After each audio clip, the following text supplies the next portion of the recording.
नमस्कार। आज हम लोग जानेंगे कि एक स्टूडेंट को अपना कैसा जीवन शैली अपनाना चाहिए जिससे कि वो अपना जीवन बेहतरीन बना सके और पढ़ाई में अपना बेहतरीन प्रदर्शन कर सके। तो सबसे पहले आपको ये करना होगा कि हमको जगना कब है। तो हम लोग जो जागेंगे वह जगने का समय है 4 बजे। 4 बजे ही क्यों? क्योंकि 4 बजे जब हम जगते हैं तब उस समय का वातावरण बिल्कुल शांत रहता है और आप जब शांत माहौल रहेगा तो आपका मन मस्तिष्क बिल्कुल स्वस्थ और शांत रहेगा और आपका जो एनर्जी है वो भी बरकरार रहेगा। आप ऊर्जावान रहेंगे और इसमें आपको मन लगाकर जो भी पढ़ाई करेंगे, ध्यान से पढ़ेंगे, वो बिल्कुल अस्थाई मेमोरी में आपको याददाश्त बहुत अधिक दिन तक रहेगा। तो अब जगने के बाद जो बात है वो क्या करना है कि आपको जगने के बाद जब आप 4 बजे जग जाएं तो जगने के बाद आपको पानी पीना है। और पानी कैसा पीना है और पानी कैसे पीना है और पानी कितना पीना है, यह भी प्रश्न है। तो पानी आपको ताजा पीना है। यदि गुनगुना पानी मिल जाए तब भी ठीक है, लेकिन आपको पानी बिल्कुल ताजा पीना है। और पानी पीना कैसे है तो आप अपने घर में, अपने छतों पर या अपने आसपास के तालाबों में, नदियों में देखे होंगे कि कोई जानवर कैसे पानी पीता है।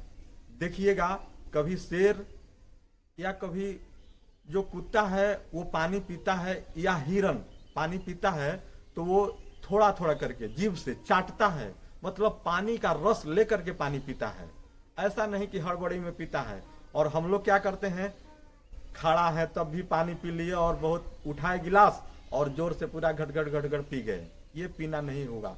पानी को हम लोगों को, आप देखे होंगे चिड़िया को अपने छतों पर, जब हम लोगों के आंगन में चिड़िया आती है तो हम लोगों के घर में जो बर्तन है उसमें पानी रहता है तो उसको कैसे पीती है? एक चोंच पीती है और फिर उठाती है, उठाने के बाद फिर चोंच भरती है और फिर पीती है। मतलब पानी को धीरे धीरे आसानी से पीना है, उसका स्वाद लेते हुए और उसका बिल्कुल एकदम आनंद लेते हुए। तो इस तरह से पानी पीना है। और पानी कितना पीना है तो कम से कम आपको 1 गिलास पानी पीना है, 1.25 गिलास पानी पीना है, 1.5 गिलास पानी पीना है। मतलब आपका जितना क्षमता हो उतना पानी आपको पीना जरूरी है। अब पानी पीने के बाद आपको पढ़ना कैसे है तो अब मैं आपको बता रहा हूं और इन बात को ध्यान से सुनना है कि पढ़ना कैसे है। तो पढ़ना है आपको बिल्कुल लिख कर। आप जानते हैं कि हम लोग जो रटते हैं याद तो हो जाता है लेकिन कुछ ही समय के लिए याद होता है और वो पूरा अधिक दिनों तक नहीं रहता है। इसलिए जब हम लिख कर किसी बात को पढ़ेंगे तो वो बातें हमको बहुत दिनों तक याद रहता है। आप स्टूडेंट हैं, आपके पास वो क्लिप बोर्ड है, हार्ड बोर्ड जिसको एग्जामिनेशन बोर्ड भी आप कहते हैं, वो एक आप सफेद ले लीजिए और स्केच पेन आपके पास रहेगा और आप किसी भी बात को लिखिए और पढ़िए और याद कीजिए और बार बार लिखिए। जैसे आप कोई मैथ बनाना चाह रहे हो, कोई इंग्लिश का आंसर क्वेश्चन याद करना चाह रहे हो या कोई संस्कृत में कुछ आपको याद करना है या फिर कुछ आपको कहना है तो या भाषण ही देना है या कोई स्पीच ही तैयार करना है तो सबसे पहले वो जो क्लिप बोर्ड है वो सफेद वाला ले लीजिए, एक स्केच पेन रहेगा ही आपके पास और एक छोटा सा कपड़ा ले लीजिए कि उसको मिटा सके और उसको बार बार लिखिए और बार बार मिटाइए। और बार बार लिखने और बार बार मिटाने से आपको वो चीजें जो है ना बेहतर ढंग से याद हो जाता है। तो ये पढ़ने का सबसे बेहतरीन तरीका है। पढ़ने के बाद अब आते हैं हम लोग खाना पर कि कैसे खाना चाहिए। तो देखिए, आज चूंकि युग मॉडर्न है, हम लोग खड़ा खड़ा ही खा लेते हैं और बहुत हड़बड़ी में खाते हैं, लेकिन हम लोगों को चाहिए कि इस आधुनिकता भरे युग में भी बैठकर जमीन पर पालथी मारकर भोजन करना चाहिए और भोजन को बिल्कुल चबा चबा कर खाना चाहिए कि वो उसका रस आपको मिले और पचने में आसान रहे, कि आपको भोजन का रस मिल सके और लगे कि आप भोजन खा रहे हैं।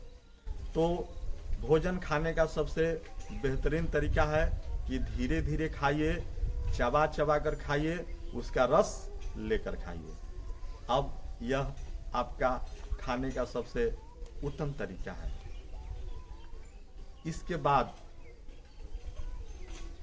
आपको स्नान कैसे करना है, तो आप देखिए स्नान हम लोगों को क्यों करना चाहिए। तो स्नान हम लोगों को डेली करना चाहिए। और क्यों करना चाहिए आपको पता है, जब हम स्नान करते हैं तो अपने बॉडी को पूरा रगड़ते हैं पूरा, और जब रगड़ते हैं तो हमारा बॉडी जो है, बॉडी का एक्सरसाइज होता है और हम लोगों का बॉडी जो है ना एनर्जेटिक हो जाता है और हम लोग ऊर्जावान हो जाते हैं। इसीलिए देखिएगा कि स्नान करने के बाद हमारा मन और मस्तिष्क और हमारा ये बॉडी बिल्कुल हल्का फुर्तीला हो जाता है। क्यों? क्योंकि हम बॉडी को रगड़ कर एक्टिवेट कर चुके हैं। तो नहाना क्या है? अप्रत्यक्ष रूप से अपने बॉडी का एक्सरसाइज करना है। और आपको मालूम ही है कि एक सुंदर तन में ही सुंदर मन रहता है। इसके बाद आपको खेलना भी जरूरी है। क्योंकि आप विद्यार्थी हैं, आप स्टूडेंट हैं, तो आपको खेलना भी जरूरी है ताकि आपका जो बॉडी है उसका विकास हो सके, आपके सारे अंगों का एक्सरसाइज हो सके।